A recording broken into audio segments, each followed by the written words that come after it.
नमस्ते एवरीवन। देखो बच्चों, लास्ट लेक्चर में अपन ने कॉन्सेप्ट ऑफ इकोसिस्टम के अंतर्गत कंपोनेंट ऑफ पॉन्ड इकोसिस्टम को कंप्लीट कर लिया था।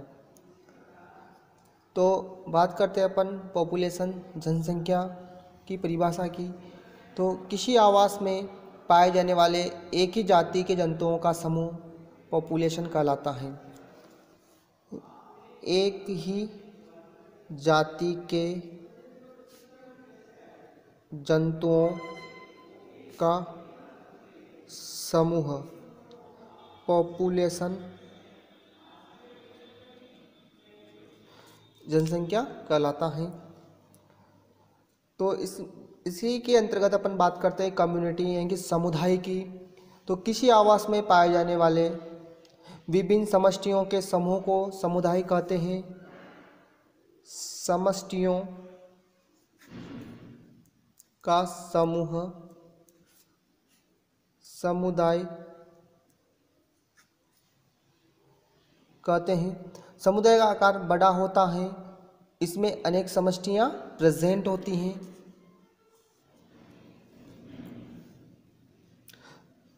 बात करते हैं अपन समुदाय की विशेषताएं। क्या विशेषता होगी समुदाय की, तो देखेंगे अपन इसमें। फर्स्ट विशेषता कम्युनिटी यानी कि समुदाय, डाइवर्सिटी यानी कि विविधता, कम्युनिटी डाइवर्सिटी। तो समुदाय की विशेषता होती है कि इसमें भिन्न भिन्न प्रकार के सजीव प्रेजेंट होते हैं, इसे ही समुदाय विविधता कहते हैं। भिन्न भिन्न सजीवों की समष्टियों के समूह निर्मित होने से समुदाय निर्माण होता है। तो किस प्रकार समुदाय का निर्माण होता है, जैसे कि बात करें अपन एग्जाम्पल के रूप में देखें, जैसे फॉरेस्ट समुदाय में यानी कि जंगल समुदाय में प्रेजेंट होंगे। जैसे कि 1200 पेड़ मानो आप वहाँ पर प्रेजेंट है, माना कि अपन ने 500 एकड़ घास, 2000 rabbit, 1800 rat, 1500 wolf, 1000 fox, 1200 monkey,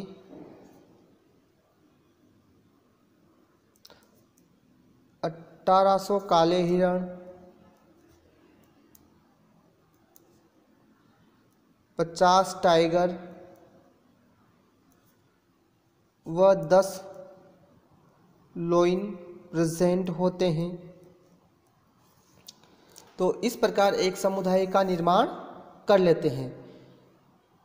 समुदाय का आकार बड़ा होता है, बड़ा होगा क्योंकि एक जंगल होगा, जंगल के अंदर बहुत सारे पेड़, घास, पक्षी, पशु, जानवर ये सभी पाए जाते हैं। इसकी वजह से समुदाय एक विस्तृत फैला हुआ होता है, एक बहुत बड़ा एरिया को कवर करता है।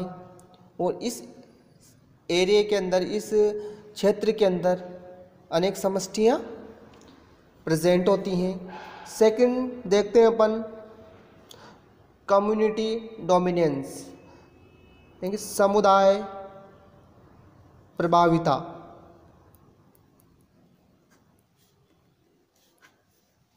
समुदाय की यह विशेषता होती है कि इसमें कुछ सदस्य प्रभावी रूप में पाए जाते हैं, इसे ही समुदाय प्रभाविता कहते हैं। प्रभावी सदस्यों के अभाव में ही संपूर्ण समुदाय में के नष्ट होने की संभावना रहती है। जैसे फॉरेस्ट समुदाय में घास तथा पेड़ अर्थात प्रोड्यूसर प्रभावी सदस्य के रूप में पाए जाते हैं। तो एग्जाम्पल के रूप में देखें अपन, जैसे कि जंगल समुदाय जो होगा उसके अंदर घास व पेड़ पौधे जो होंगे वो प्रभावी रूप से पाए जाएंगे। और प्रोड्यूसर के नष्ट होने पर, यानी कि ये घास और पेड़ पौधे क्या कहलाएंगे, प्रोड्यूसर। तो इनके नष्ट होने पर प्राइमरी कंज्यूमर के नष्ट होने की संभावना बढ़ जाएगी और प्राइमरी कंज्यूमर से सेकेंडरी टर्शरी के अस्तित्व पर भी खतरा उत्पन्न हो जाएगा, यानी संभावना बढ़ जाती है। तो जो जंगल समुदाय होगा तो उसमें प्रभावित समुदाय के रूप में घास और पेड़ पौधे पाए जाते हैं, क्योंकि प्रोड्यूसर होंगे और इन पर निर्भर प्राइमरी कंज्यूमर, सेकेंडरी कंज्यूमर और टर्शरी कंज्यूमर, यानी इस प्रकार एक खाद्य श्रृंखला का निर्माण होता है। अगला देखेंगे अपन, यानी समुदाय कम्युनिटी की अगली जो विशेषता होगी वह कम्युनिटी इंटरडिफेंस, समुदाय अंतर्निर्भरता। समुदाय अंतर्निर्भरता।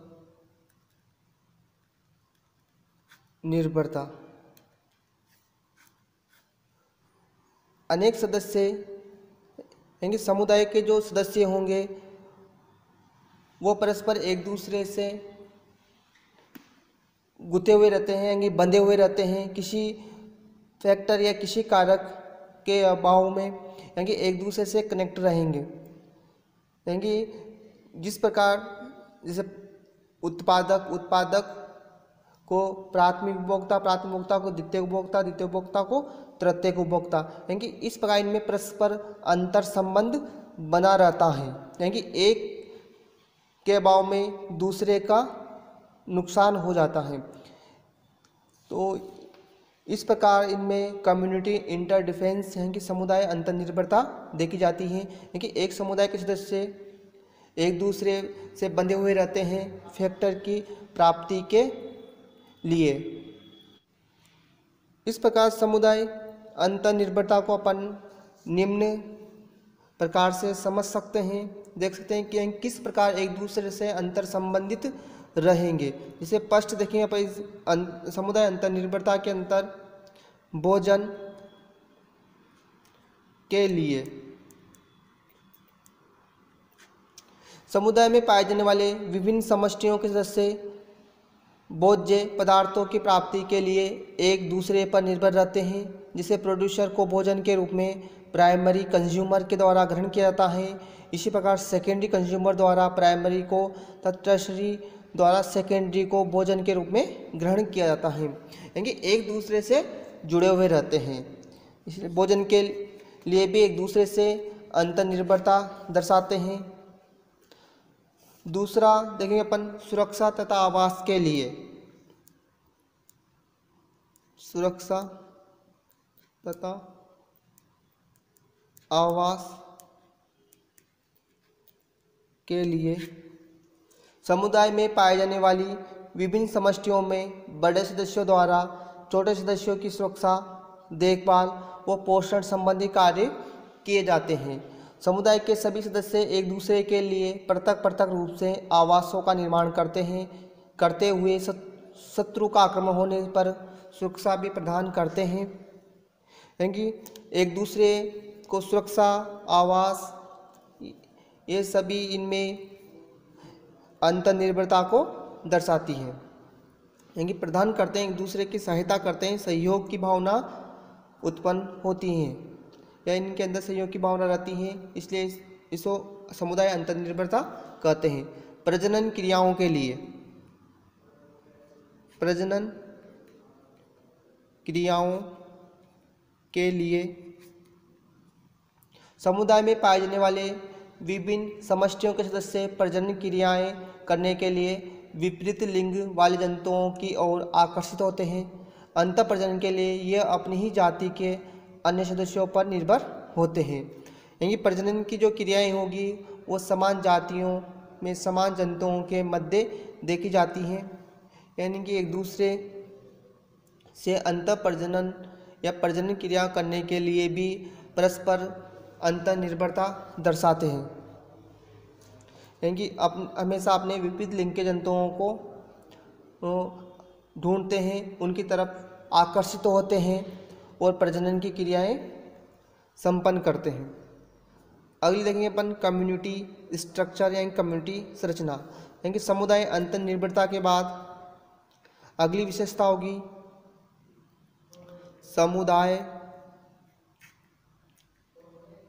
संरचना। किसी भी समुदाय का निर्माण जैविक अजैविक घटकों के मिलने से होता है। जैसे कि आपको पता है जैविक अजैविक घटक। जैविक घटक के अंतर वही घास, प्राथमिक उपभोक्ता, द्वितीय उपभोक्ता, तृतीय उपभोक्ता यानी उत्पादक। अजैविक ताप, जल, वायु, प्रकाश, ये सभी अजैविक घटक होते हैं।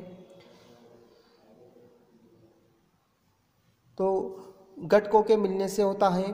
और समुदाय की संरचना में निम्न घटक प्रेजेंट होंगे, यानी कि इनके मिलने से ही समुदाय की संरचना का निर्माण होगा। और इसके अंतर्गत यानी समुदाय संरचना के अंतर्गत ही प्रोड्यूसर यानी उत्पादक पाए जाएंगे, प्राथमिक उपभोक्ता, द्वितीयक उपभोक्ता, तृतीयक उपभोक्ता प्रेजेंट होते हैं। इस प्रकार समुदाय संरचना का निर्माण करते हैं कि कम्युनिटी स्ट्रक्चर बनाते हैं जैविक और अजैविक घटक मिलकर, कि इन दोनों के मिलने से ही समुदाय की संरचना का निर्माण होगा। समुदाय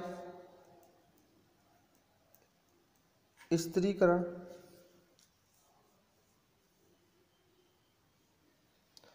जब समुदाय के सदस्य किसी कारक या फैक्टर की उपस्थिति के आधार पर अनेक भागों में विभाजित रहते हैं तो इसे कम्युनिटी स्ट्रेटिफिकेशन कहते हैं। जैसे फॉरेस्ट कम्युनिटी में प्रकाश के आधार पर निम्न 3 भागों का निर्माण हो जाता है: यूफोटिक, डिस्फोटिक, एफोटिक। तो इस प्रकार इनमें प्रकाश की आधार पर 3 प्रकार के समुदाय यूफोटिक, डिस्फोटिक, एफोटिक। यूफोटिक जहाँ प्रकाश की दिखता होगी, डिस्फोटिक जहाँ थोड़ी कम होगी, और एफोटिक जहाँ बिल्कुल भी प्रकाश नहीं होगा। इस प्रकार 3 स्तर का निर्माण हो जाएगा। अगली जो देखेंगे, अगली विशेषता समुदाय आवर्तिता। जब समुदाय के सदस्यों में समय ज्ञान के आधार पर विभिन्न क्रियाएं होती हैं तो इसे समुदाय आवर्तिता कहते हैं। यह समुदाय यह मुख्य रूप से निम्न 2 प्रकार की होती हैं। देखते हैं फर्स्ट, दैनिक आवर्तिता। जब समुदाय के सदस्य में दिन और रात के आधार पर विभिन्न क्रियाएं होती हैं तो इसे दैनिक आवर्तिता कहते हैं। जैसे कुछ पौधे के रंध्र रात्रि में खुलते हैं और दिन में बंद हो जाते हैं, यानी कि उनको यानी कि ऑटोमेटिक यानी दैनिक जो क्रियाएं होंगी, यानी कि रंध्रों का जैसे रात में खुलना और दिन में बंद होना, तो ये क्या कहलाएगी, एक दैनिक आवर्तिता होती है। एक उनमें अनुकूलन पाया जाता है जो करवाने की आवश्यकता नहीं होती। वो समय, परिस्थिति, मौसम, तापमान, इन सभी के अकॉर्डिंग उनके अंदर संपन्न होगा, पादपों के अंदर ये क्रियाएं संपन्न होगी। दूसरी देखेंगे अपन चंद्रमा आवर्तिता। जब समुदाय के सदस्यों में चंद्रमा के प्रकाश के आधार पर विभिन्न क्रियाएं होती हैं तो इसे चंद्रमा आवर्तिता कहते हैं।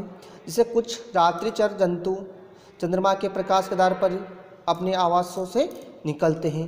प्रकाश को देख लेंगे, प्रकाश है तो बाहर निकलेंगे। जैसे उल्लू, चमगादड़ रात्रि के समय, नहीं तो अपने स्थान पर ही रहते हैं। जैसे उल्लू, चमगादड़ जो होंगे वो रात्रि के समय पर ही अपने आवास स्थल से बाहर निकलते हैं, भोजन, पानी, जल, इन सभी की तलाश में। तो आज के लिए बस इतना ही। थैंक्स।